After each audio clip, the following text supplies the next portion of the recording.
Good morning and welcome again to Mark's Morning Business Check-In. Yesterday morning, as you know, we talked all about using the whiteboard, the old-fashioned way. That's funny, someone emailed me yesterday saying, is using a whiteboard old-fashioned? And my answer to them was, it's not really old-fashioned because they were used to using spreadsheets and Excel spreadsheets and all that to keep a track of their sales and their progress and all like that.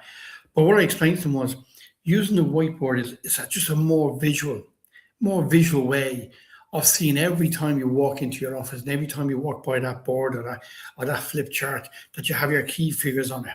And it just keeps reminding you subconsciously excuse me, of what you need to do, of what sales you need to hit and how you need to hit them.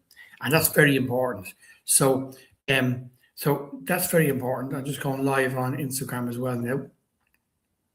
So if you have any comments, come in there. So that's very important as well. So whiteboarding to me, using the whiteboard in an office is not old-fashioned. It's just good business strategy. And if you go into many successful companies, MD's office, you'll see a whiteboard on the wall. And you'll see key figures on that board or key things they want to do this month or key challenges they have. And they've written it up there because they want to see what they're doing. And they want to be reminded every time they walk by that board what they have to do this month or this week or tomorrow or today. Because yes, your phone diary is great. All that type of stuff is great for keeping track of stuff. But I just think it's, and because I've used them for years, it's so important. And if you know anything about goal boards or boards you do to put your goals down for the whole year and you cut out pictures and you do all that type of good stuff, a whiteboard in the way is just another way of doing this. It's another way of doing this. And it only works. It absolutely works. So it's not old-fashioned as far as I'm concerned. It's just good business sense to use that whiteboard to get what you need to do, to keep track of where you are and where you want to go. And every time you walk by when you go into the office, every time you go, it's going to remind you. And it may even be a case of you're embarrassed walking by it because you haven't hit your sales target for this month. Maybe you haven't got the figure you hope to get. And you look up there at the whiteboard and it says you should have hit 50 grand and you've only hit 40. You're going to feel disappointed to a certain extent, but it's going to drive you next month to make up that figure.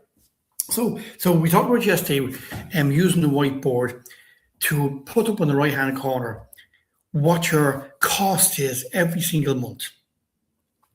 And by multiplying that by 12, you've got to get your cost for a whole year, right? So I assume now you've done that. You've gone through your bank statements, you've done all your direct debits, you've counted out what your staff cost is, whether it's you or whether it's a group of people.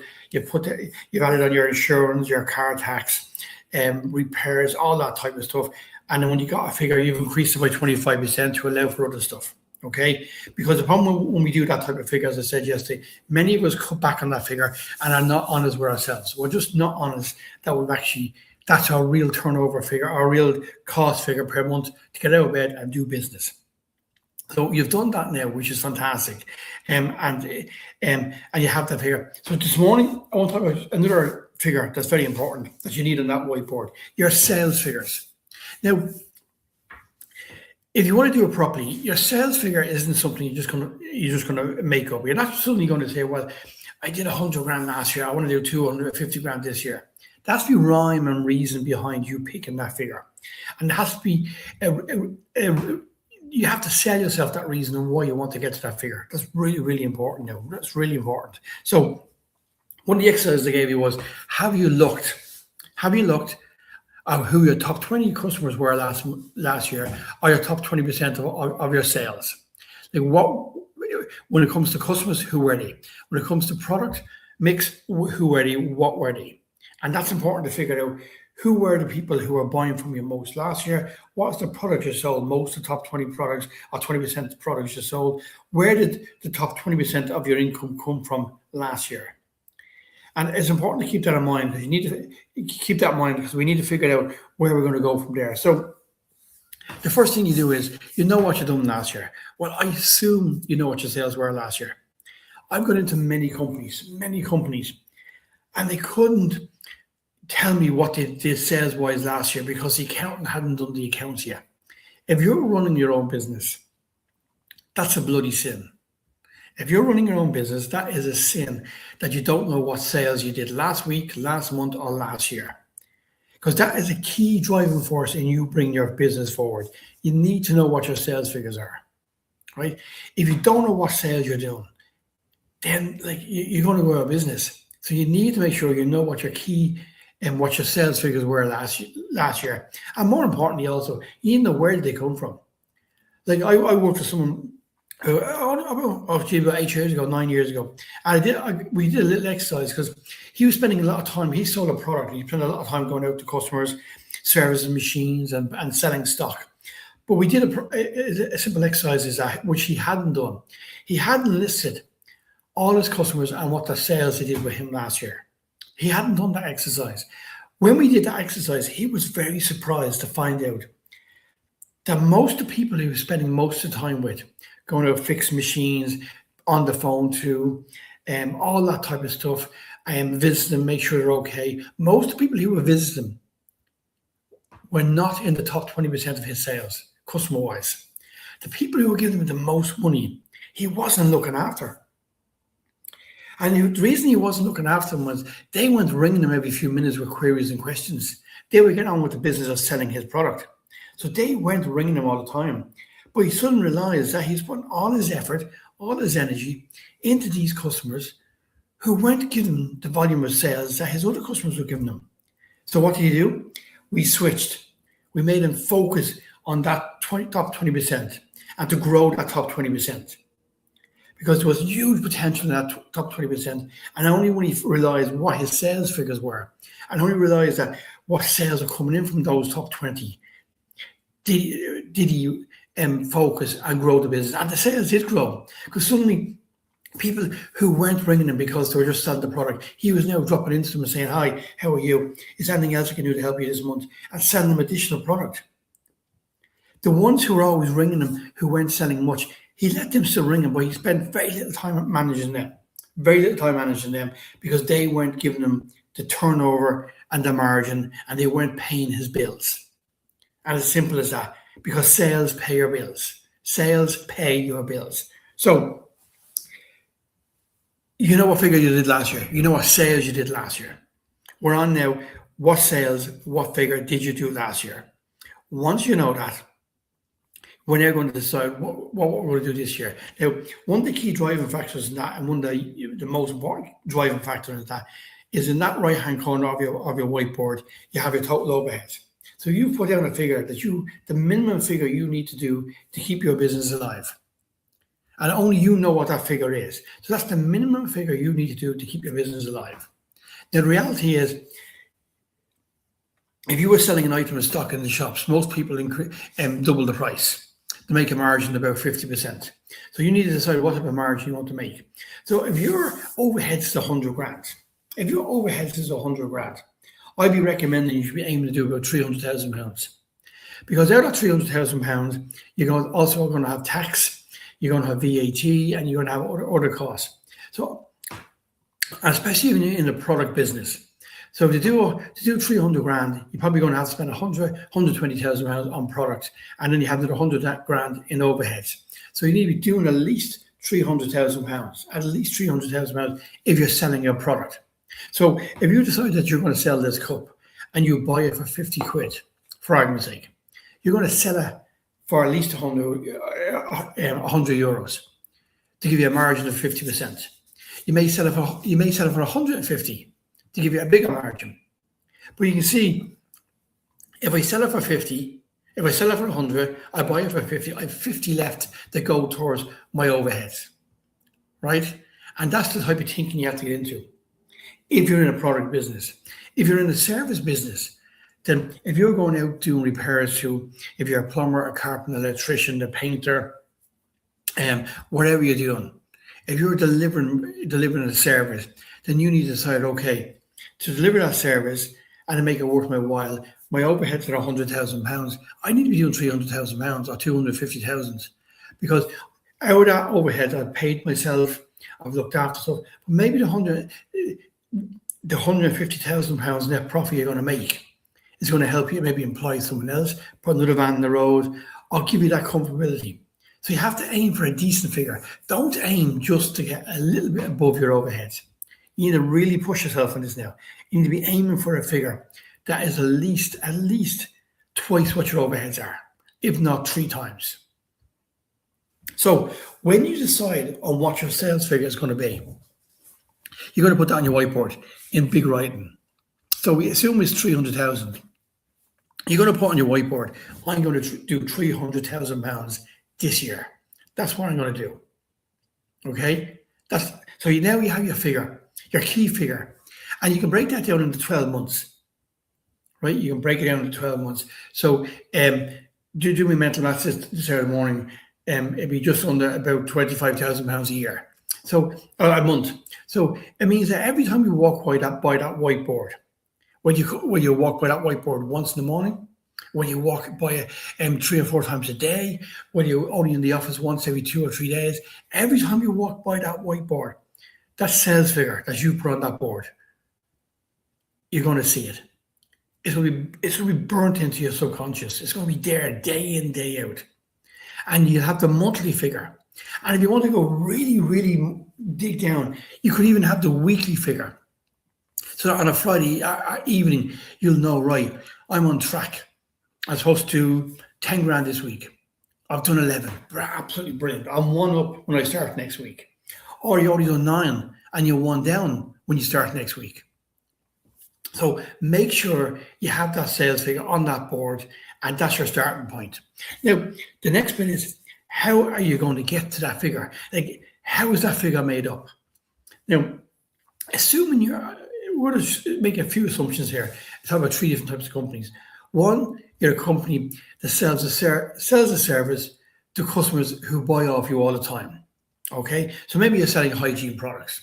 Maybe you're like screw fix, you're selling something to builders or something like that. The question I have to ask you is, do you have enough customers at the moment, based on where you were last year, to hit that turnover figure? Or do you need to win more customers? Now, I'm hoping that you don't have the same sales figure this year as last year, that you've actually pushed yourself to have a bigger sales figure. Excuse me. So I'm hoping you've done that. So of your top 20 customers, or your top customers who give you 20% of your turnover, is the potential in those customers to give you more sales, to grow that turnover from where you were last year to where you want to get to this year? The answer in most cases is probably a bit between more no than yes. Now, having said that, when I was helping a company that was doing a product, as I told you, who didn't realize where all his income was coming from, he decided that of those top 20% of his customers who were giving him all his revenue, that he could grow them. He could sell them more product and sell them more of his product range. So that's something you have to decide. Of those top 20% of your customers who give you top 20% of your income, can you upsell them more to hit that figure on the board? Can you sell them more product, or have they reached capacity of buying off you? Now, you don't really know that until you go around visiting them all. And I always recommend, as part of you doing your sales for the year, is spend a week calling on the phone or dropping in to the top 20% of the customers, or top customers who give you 20% of your income, just to see where they are now, what they're doing, what their plans are for the future. Bring them in a cup of coffee. Come in with a cup of coffee. Come in with a donut. Come in with a cake. Break the ice, because these people are keeping your business alive. So you need to find out from them, is there more potential for you to get more business? Because you're already in there.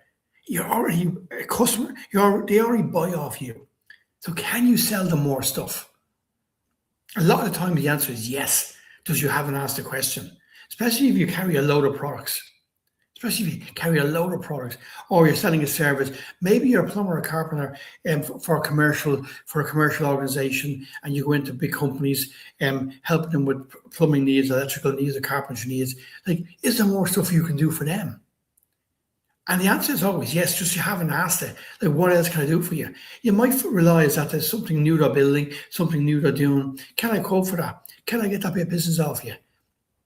You don't always have to be finding new customers to grow your turnover.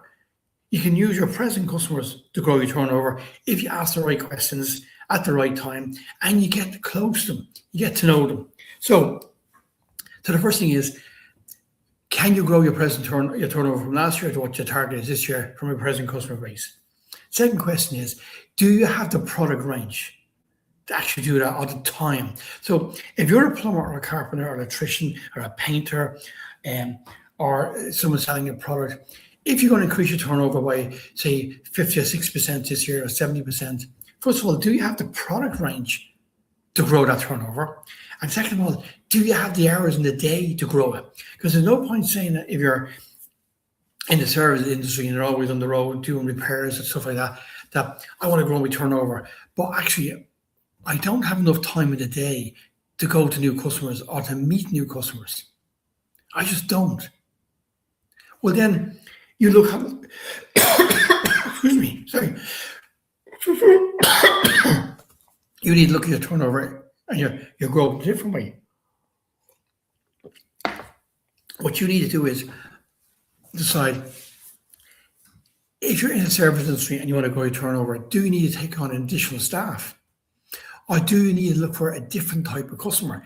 Do you need to add in a few commercial customers? So if you're always going around fixing pipes and fixing up painting houses and doing all that type of stuff, and it's always individual householders, maybe you now need to look at tendering for some commercial work as well that goes along with your work.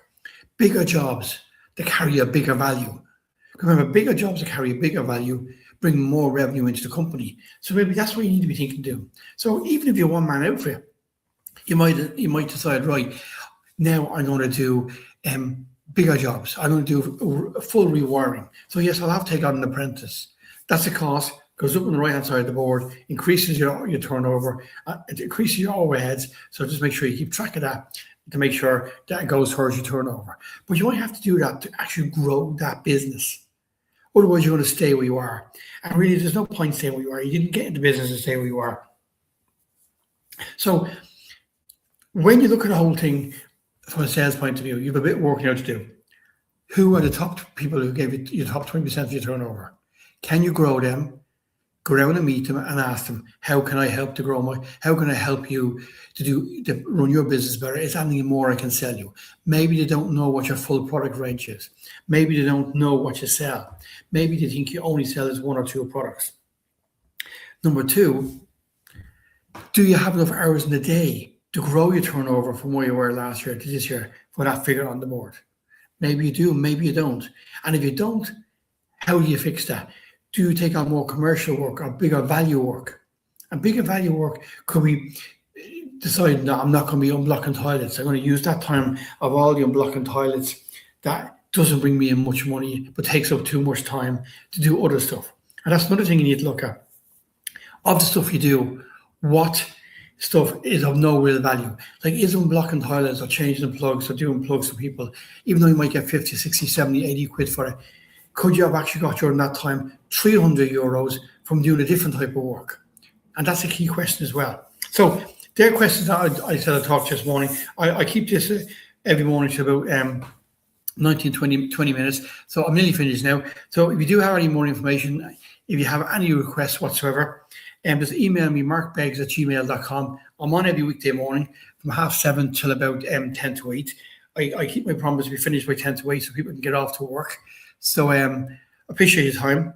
And don't forget, mindsighteducation.com if you need any of our free videos or free training videos. All right, folks, thanks a lot. Have a great day. Enjoy yourselves.